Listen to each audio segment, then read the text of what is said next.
Barack Obama to people who don't really know him. We're going to talk about the reason you're here, a host of other issues, but obviously we're going to get to the news first. Michelle, obviously the headlines here, Reverend Wright. You've known him for more than 20 years. He officiated your wedding. He baptized your children. When he went up there before the national press and said your husband criticized him because he's a politician, because that's what they do to get elected, did he betray you?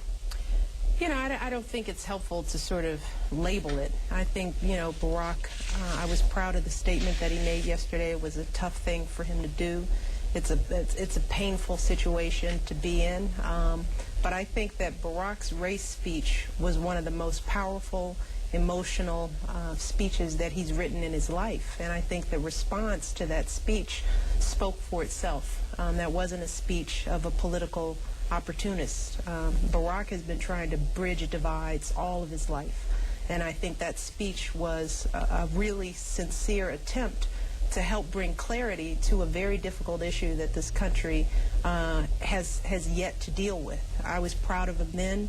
I'm proud of him today. And we want to move forward. I think that's part of what Barack's speech said in Philadelphia, was that we have to let go of these old wounds, these old labels, these old hurts, because they just don't solve problems. And we're hearing from the American voters that they're tired of it too. The news of the day nationally is one thing, but here in Boonville, in Indianapolis, when we go to Jacksonville, folks are concerned about jobs, they're concerned about their health care, they're tired of the name-calling and the distractions, and our job from this point forward is to stay focused on the race. Let me ask you about this. I mean, how painful was that? This is somebody who you confided in, and at one point, obviously, you've been misunderstood, you've been taken out of context. At what point did you stop empathizing with your pastor, and you thought, here's something that's over the line, it's over the top, this is it? How did you make that decision? With all due respect, we're moving forward. I think, you know, Barack was so clear and has been so open about this issue, and he speaks for me as well. And I think the timing and sort of the details and the process is, you know, it just isn't relevant to what we're trying to do. So yes, it was painful. Yes, it's been difficult. But I think that, you know, the more difficult thing that this country is facing is really trying to move politics into conversations around problems and problem solving. And that's what we're going to be pretty determined to do. And I think, you know, this is about all I'm going to say on the issue. And I think that, you know, we're going to close this chapter and move into the next phase of this election. So with that, I'm hoping that we'll talk about something else. There are some people who I spoke with who have been trying on your behalf, on your husband's behalf, to close this and to go to him and say, look, you know, this is enough. Enough is enough. One of the people I spoke with said, we're trying to establish a détente here. But they also describe him as someone who's vindictive, and perhaps there is no buttoning up when it comes to whether or not he's going to come out and talk again. Do you feel confident that you can move forward, that he is not going to speak out again, or do you think this is something that is going to dog him in the election?